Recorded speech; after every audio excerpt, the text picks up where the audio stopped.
Hello everyone, welcome back to my YouTube channel. In today's video, we are going to discuss about how to create custom objects in Salesforce. Before starting, let me share you how you can search my YouTube channel. Here you can search my YouTube channel name so that you can follow the Salesforce related videos on my YouTube channel. So let's proceed by under what is custom objects in Salesforce. In Salesforce, custom objects are database tables that you create to store information specific to your organization needs. They allows you to extend the functionality of Salesforce by defining and managing data that is not covered by the standard objects like accounts, contacts, opportunities, etc. Custom objects are fundamental in tailoring Salesforce to fit unique business processes and requirements. So let's move ahead.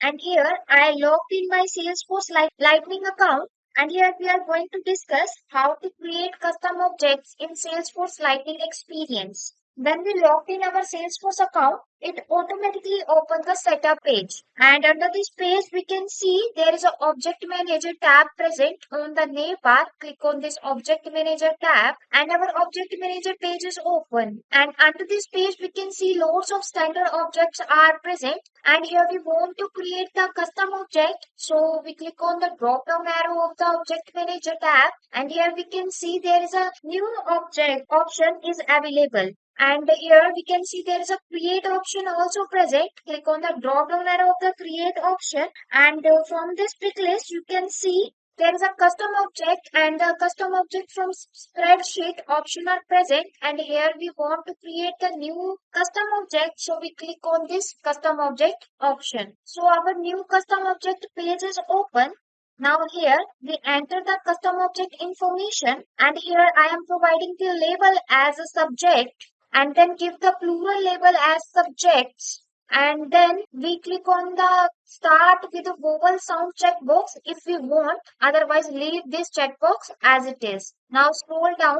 The object name is used when referencing the object via API, and here we give the object name as a subject. And now fill the description, like this object store the information of the subject as per your requirement, and here we are entering the description, and then scroll down.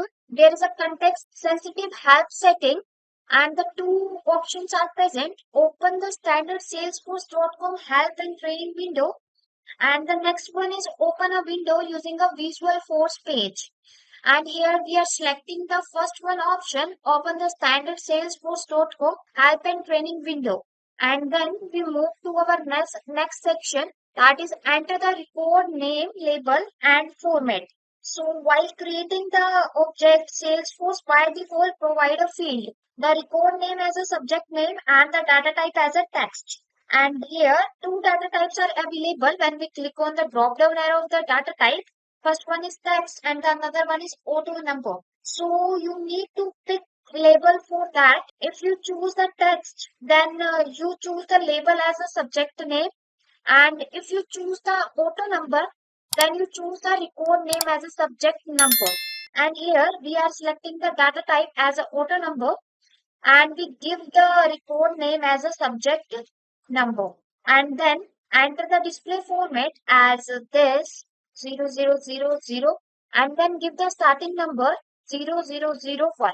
So whenever the subject record will be created, it will be having the auto number that will be in the format, and the starting value will be 1, and the label for the field will be subject number. Now scroll down, and there is an optional feature, and these all are the optional features, so you can choose these options, and I am choosing all these options. So we click on the allow records, allow activities, allow track field history, allow in a chatter group, and this enable licensing, give information that indicates if this object is licensed by the Salesforce and whether user required a permission set license for this. So we choose all these options, and if you want to choose all these options, then you can check all the checkbox, otherwise leave it as it is or deselect these checkbox. Now scroll down, And here is the object classification. When these settings are enabled, this object is classified as an enterprise application object. When these all settings are disabled, this object is classified as a light application object. So we choose all these as it is. If you want to deselect these options, then you can do. Otherwise, leave all this as it is. Now scroll to the bottom and here's the deployment status in deployment and deployed.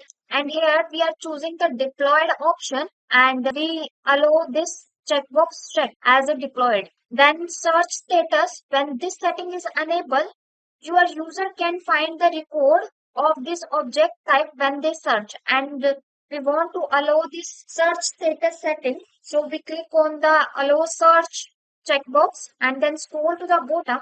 And here the object creation option available only when the custom object is first created. There are two options present. Add notes and attachments related list to default page layout or launch new custom tab wizard after saving this custom object. Now we need to create the tab for it. So you click on this checkbox and you can select the tab style from there. But this time you don't want to create the tab from this object. So you can leave this checkbox unchecked and then hit the save button. There is an error occurred. Please must include sequence number substitution variable and we change this open bracket to the curly bracket and then again hit the save button. Now this time our custom object is created successfully and here you can see the description. This object store the information of the subjects and the API name is subject underscore C and the singular label is subject and the plural label is subjects. Enable the reports, track the activities, and the track field history. Deployment status is deployed, and the settings is a standard Salesforce.com help window. This time we create the custom object, and in the next video we create the custom object tab. So with this, we have learned about how to create custom objects in Salesforce. So if this video was helpful, click on the like button and also subscribe to our YouTube channel for more videos like this one. Thanking you for watching. Have a great day.